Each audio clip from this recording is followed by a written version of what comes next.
Welcome to the Millennial Money Moves podcast. On this episode, we're diving into one of the most powerful tools for funding education, the 529 College Savings Plan. Whether you're a parent planning for your child's future, maybe a grandparent looking to give a meaningful gift, or just curious how to save for college in a tax-smart way, this episode's for you. This content is purely educational and is not intended to be financial advice or financial planning. Please consult your professional financial advisor or tax professional to receive tailored advice to your personal situation. Babin Wealth Management is not responsible for action taken by listeners based on the educational content provided. If you would like to receive personal financial advice, please reach out to Babin Wealth Management directly at babinwealth.com. Let's make moves. Welcome, everybody, to another episode of the Millennial Money Moves podcast, the podcast where we're breaking down the financial stuff that actually matter to your real life. I'm your host, Sean Babin, and in the passenger seat, I got my guy, Blake Bandani. Good to see you, buddy. The one and only, baby. Always good to see you. And I like how you said actually matters because it's true. Everything we talk about is the only thing that matters. Yeah, only thing that matters. Yeah, man. It's like why I say the actually matters is because I remember learning so much stuff, finance stuff, like being a finance major, learning all these things, formulas, derivatives, all these crazy things. And like I was always wondering how would this apply to my real life? Guess what? None of it did. Or what about when you get your licenses and everything you got tested on never comes up again? Yeah, the licenses, the CFP was great. That was all real world stuff. But like, there's all this finance knowledge that needs to just be like, what is this like? What is an IRA? What's a Roth? That's what we're doing on the pod. And, we just had Father's Day pass and Blake brought up an awesome idea of like, thank you. We just had Mother's Day and Father's Day. We should talk about what you could do for your kids. And he was like, what does education savings accounts or college savings accounts look like? So today we're going to dive into 529 accounts, which are education savings accounts. And I want to go into the deep depths of the details with them, how they work, how to utilize them, and kind of go from there. And anything from you, my guy? No, I think that would be awesome, especially to honor the mothers and fathers out there. To your point, I mean, even when we went to school, 12, 13 years ago, college doesn't get any cheaper, right? And so as parents, probably got to start thinking about what you're going to do for your kids when they get to that point. And I think this is a big topic of things you can proactively plan for, right? And set not just yourself and your loved ones up, but also your kids for success if they do end up going the college route. Yeah, that's exactly it. I mean, college has gotten so expensive, almost to the point of like, is it really worth it? And, that's to each their own in that decision, but saving as early as often, like as soon as they're born, I tell people as soon as they get a social security number, that's when we need to open that educational savings account and just start putting money into it because we need 18 years. We need that time on our side to really grow that wealth. I did some quick math because people ask me, how much do we need to save? Like what's a good number? And what kind of money are we gonna need? Obviously it ranges drastically. Are we going to junior college? Are we going to, Harvard? Like, what are we doing? Where are we going? So I use just kind of like a middle like rule of thumb of like $150,000, is what you could potentially spend on a child's education. And I don't think that's like too crazy. That's kind of like maybe on the little high side, but that's a little, almost $40,000 a year kind of thing. And, I think that's a very fair estimate, as sad and crazy as that sounds like, but I think that's a perfect. Yeah, it's kind of wild. $130 or $35,000 a year, which it's just wild where it's gotten to. So let's unpack that, Sean. Let's so the math behind it is if you do $4,000 a year, assuming an 8% rate of return, because 529s are invested, we'll get into that. If you do $4,000 a year at 8% for 18 years, that's $150,000. So that's what you got to do. Sorry, I missed that. How many for years? 18 years. So we're assuming you start right away. Yep. Right when they're born. And then by the time they're 18, that's what they could potentially have. So now, obviously, there's probably a lot on your mind after your kid is born. But to your point, once that social security number is live, can you realistically set up the plan as soon as you have the social? Absolutely. Yep. Some places don't even, you don't even need a social. Oh. In my experience, the companies I use, they need socials to kind of get the accounts rolling. But yes, so, when someone has a new kid, congratulations, here's a onesie, love you, can't wait to meet the little one. And then, oh, by the way, we need to talk life insurance and 529 educational savings accounts. A 529 educational savings account is a tax free vehicle that is used for qualified education expenses. You put money into it and it gets invested just like your 401k, just like an IRA. You pick some kind of mutual fund or fund in there to grow the wealth. That's the growth driver of the wealth, whether it's all stocks, however the case might be, you invest it is kind of what I'm just trying to get to. And you can use the money in such different cool ways. You can use it for K through 12. You can use up to $10,000 a year for like private high school, private middle school, whatever that is for you and your family. And then once they get to college, qualified expenses are tuition, books, computers, on-campus housing, parking passes, like basically anything that's run through the school. And it's a really cool system in the sense of the ones I've dealt with are kind of like a reimburse yourself. It's not like, hey, here's my receipt for tuition, give me the money back. It's like, hey, Sean, I just paid my kids' tuition, or I need to pay my kids' tuition. Send the check to the tuition department, send it to me, I'll pay it, or kind of reimbursing yourself. Now, again, if you're using it for BS, you're just always run the risk of getting audited. And that's when they would say like, hey, these aren't qualified expenses. And then when you use 529 money for non-qualified expenses, you get penalized the growth plus 10% penalty. So let's pause here because I think I already have a couple questions for you, but this is awesome. You mentioned 4,000 per se for 18 years can get you to that goal. Is that the limit, by the way, is 4,000 that you could put in, or could you do additional if you have the bandwidth to do more than 4,000? Really good questions. There technically is no limit in how much you can put in a 529 account.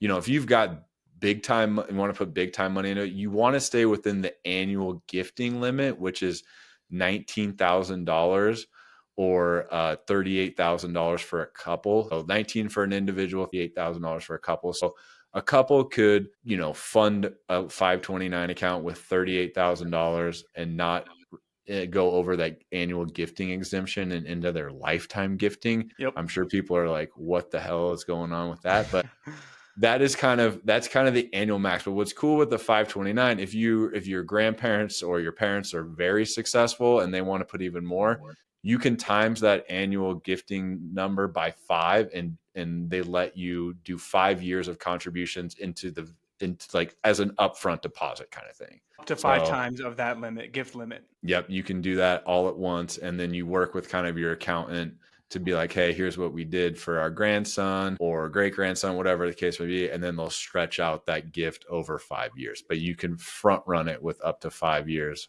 right off the jumps. So for our procrastinators, maybe you didn't set it off the jump and put 4,000 or whatever was comfortable from day one, but there is almost essentially like a catch up feel to it if you wanted to do a little bit more because you missed out on previous years is what I'm hearing. Yeah, you definitely can go all the way up to that gifting limit of like I said, 19,000 or 38,000 for a couple. And that's a lot of money. I mean, that's a good chunk to put away. Most people don't have that kind of flexibility. So what I've done or tried to get people to shift their mind, like just having a kid and going through all this, when a birthday comes or, when they're born, everyone's giving you all this stuff, these clothes that they're going to grow out of in 2 months, 3 months. So Megan and I were kind of like, hey, instead of all this stuff, like it's weird asking for cash, but if you preference it of like, hey, instead of spending $50 or $25 on her in like toys and things we maybe don't need, give us $25 and check or whatever the case would be. We're going to put it into her education account, her college savings account. Love it.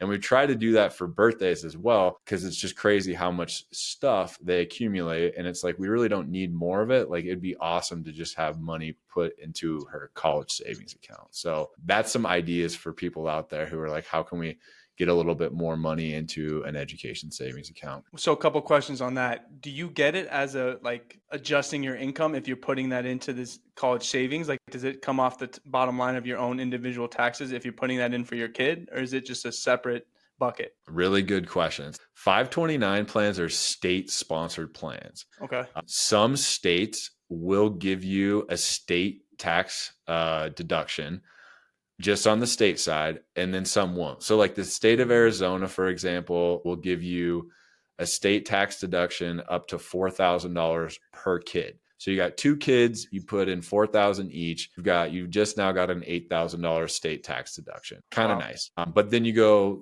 to our friendly neighbors to the west, California, they give you nothing. There's So no it's all state incentive. dependent.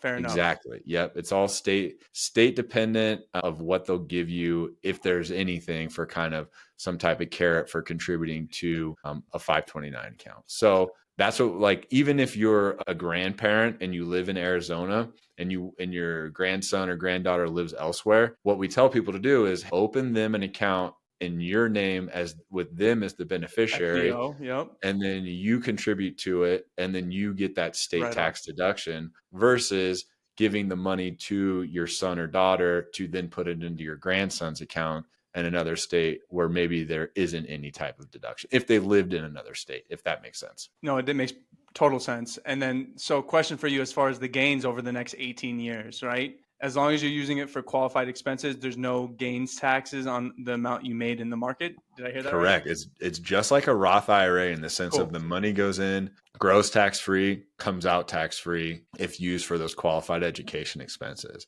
And what is awesome, because in my planning conversation, most parents go, okay, well, we don't really know if they're going to go to college. And so, putting that on them when they're, a month old is what's the out of this thing? Like, Yeah. what are our options? Or what if they get that full ride scholarship that I'm sure we'd all be happy for? So what's very cool, and this is new within the last couple of years, the government allows now a 529 account to be rolled over to a Roth IRA. Wow. So let's say you've got now it's not the full amount. There is a limit. It's currently like $38,000 is the max that you can roll over into from a 529. I'm actually going to look that up so I can double check. All right. So right now it's $35,000, the lifetime maximum that you can roll over into a Roth IRA. So in the name of your child. Yep. So your child gets to college, goes through college, has that, whatever money's left over, instead of just using it and taking it out. Well, now they can roll the leftover portion into a Roth IRA for themselves. Or your kid gets to high school, college isn't their thing. Now we can take that up to the $35,000, roll it over into a Roth, or they get that scholarship, at least a portion of it now we can keep into a tax-free bucket and give them an awesome head start for their own retirement savings. Imagine if we all started with 20, 30 grand in a Roth IRA at 20 years old. Like, that would be pretty incredible. And so after your child turns 18, you no longer can fund these. Is that fair to say? No, you can. You absolutely can. Okay. If you want to. If you need that, if you have the money and you want that tax deduction, or live in a state where it makes sense to, you can keep funding it. Cool. But if it's overfunded and you're beyond that 35,000, which I'm sure will grow with inflation, just like everything does with the IRS, that number will get higher and higher as time goes on. But yeah, so now you've got 50 grand in there and only 35 can get rolled over. So wondering what we're doing with 15,000 of it. Then you can pass the money to another kid. If you've got another kid, that money can get changed over into their name, which is awesome. If you don't have any other kids, and you need the money back, then yes, the portion of growth can be taxable to you, as well as there's a 10% penalty of taking the money for non-qualified expenses. Awesome. And then what about for the aunts and uncles out there? Could you set one up for your nephew or niece, or is it strictly parents, grandparents, etc.? You can set one up for anybody if you really wanted to. If you wanted to set one up for yourself because you live in a state that gives you that incentive, that tax incentive to do so, and for your niece or nephew, you can absolutely fund it for them.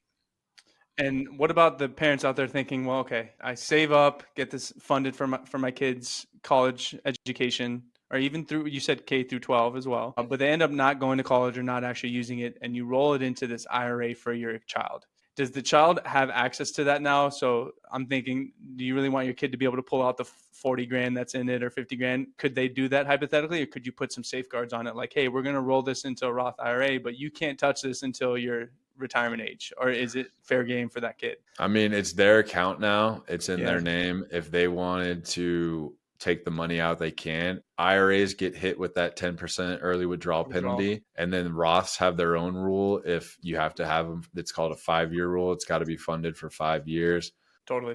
and so it's got to be funded for 5 years. And then if you, even after that, if you're under 59 and a half, there's still the 10% rule. So they absolutely can take it and run and pay the taxes and move on from it. And that's the risk I think that we all run with our kids. That's another reason a lot of people will do like custodial accounts Trusts. with their child where it's both their names on it. And but that's tricky too, because once the kid turns 18, some states it's different. It's called the age of minority.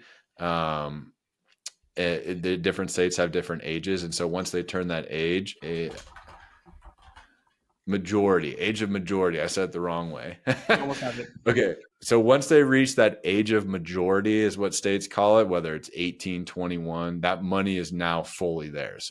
Sometimes parents will be like, I want a joint account or a custodial account because they get to control it up until that age of majority. And if the kid's not behaving or isn't going through life the way they want to, they can basically just kick them off that account, put the money back into their name if they want to. And I'm putting you on the spot, but the light bulb's going off in my head. You've been funding it for your kid. Ultimately, there's plenty of leftover in the account, or the kid decides not to go to college and they never use it.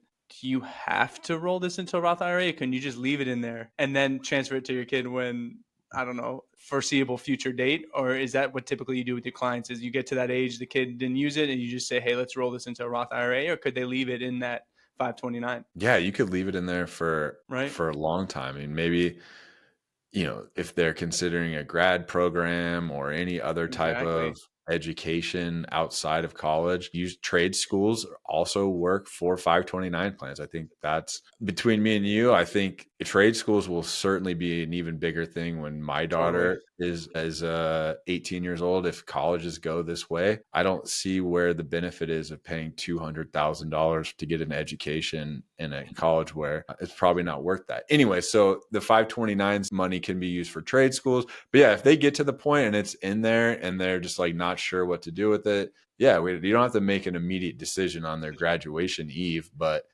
there's just more effective ways of being like, okay, let's get it out of the 529 and into your name. Or maybe mom and dad had another child behind that person, the graduate, and they're like, you know what, we're gonna change this money over to the little one's name, and keep funding it. They keep funding it for that one. So it's But then super flexible. You mentioned a good point too, is like it's got to be a qualified expense. But what I'm hearing too is there's not really a education savings police watching the qualified expense. So pull at your own risk. But if you ever do get audited, you're probably going to have to show receipts of why you pulled that specific amount out. Yeah, the companies that I've dealt with who have the 529s, it's called like a reimbursement. Yeah, it's it's not a reimbursement method where you have to prove some type of receipts to get your money. Got it. It's, you tell us how much you need, we get you that amount. So yeah, if you're paying for gas or paying for an apartment off campus and want to run that risk, not advisable, but your money, do what you want. And you kind of run the audit scheme. But I have heard of other companies that will say, hey, you have a 529 with us, we need the receipt. So it is that reimbursement method. We need to see the tuition receipt.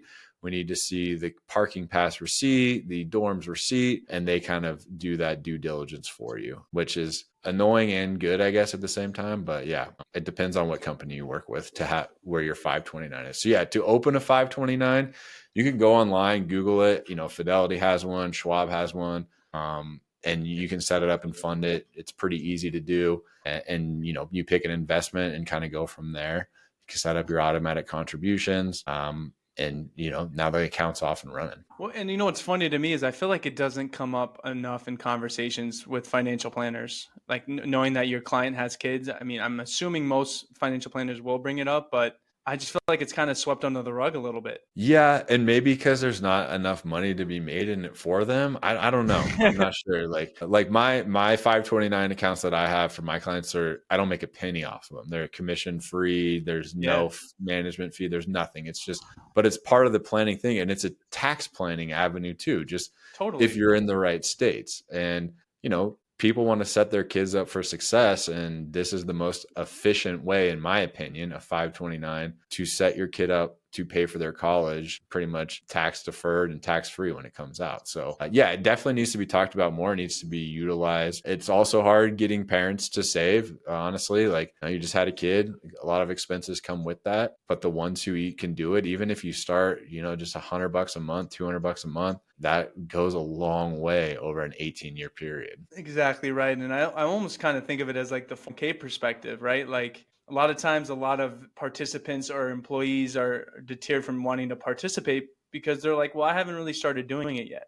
And that mindset can kill you, because even if you just start today, it's going to help you significantly more when you reach that retirement age. So even though you may have been missing out on it for the last 10 years, or you just never got to it, the quicker you start is always the better result for you from a retirement perspective. And I think that applies to this. Like, maybe you didn't get out of the hospital and call your advisor and set up an education 529 plan, but it doesn't mean you're too late to the game. Like, it's always viable to start this as soon as you can. It's kind of what I'm hearing. Dude, my favorite line is, the best time to save was yesterday.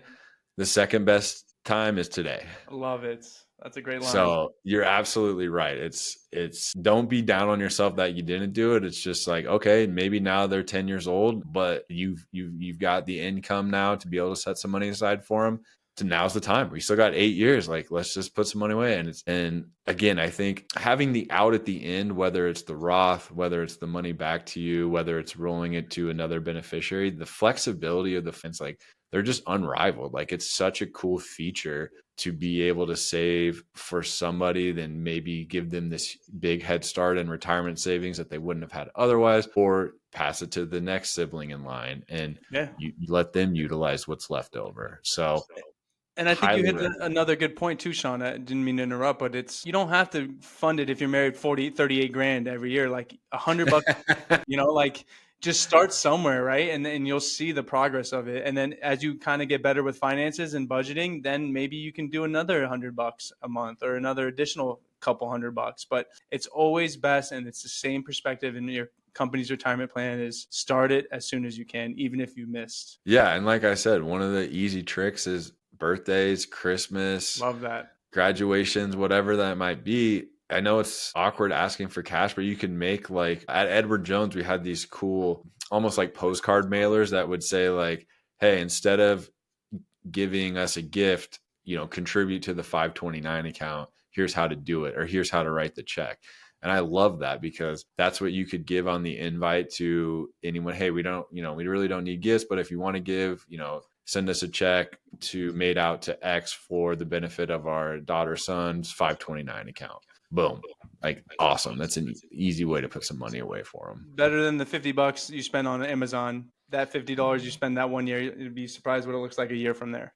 Yeah, man. Or, like, we were so impressed with the amount of, like, 0 to 3 month clothes we got that she wore maybe a quarter of them. And then you got, like, all these outfits that you just give away to somebody or donate. And it's just like, man, instead of them spending the $18 at Target or whatever it was, what if we got $20 from each of those pairs of outfits and put that towards something that, one, got to stay within the family, and then two, really helps her out long term? Would have been pretty cool. I love it. Well, in honor of the Father's Day and the previous Mother's Day, I think this was an ideal topic, but keep in mind, right? Just because you haven't started it doesn't mean you shouldn't. So I think the earlier is always the better, but anything's better than nothing, right? Absolutely. Like I said, even $100 a month, if you can do that, they'll gladly thank you. And you'll thank yourself later when those tuition bills come, or even the trade school bills come, or even the online classes. Anything. Like, all of this can be used for that. And you got a little honey pot with 20 grand, 30 grand in it for them. That is super helpful to cut checks from that, versus you wondering, how the heck am I going to come up with this? So very versatile, the 529 account. If you have any questions, listeners out there, don't hesitate to reach out to either of us for kind of more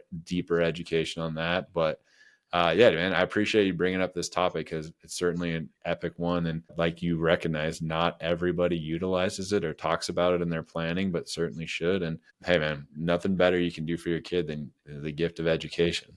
I love it. And To you, Sean, thank you always for the free game, man. I know people should pay you for this advice, but hopefully the listeners appreciate it as much as I do. So we do appreciate you, Sean. Thanks, man. I appreciate those kind words there. Love you, buddy. Have a great rest of the week, and we'll be back at it again next week. Love you too, brother. Thank you. See you, bud.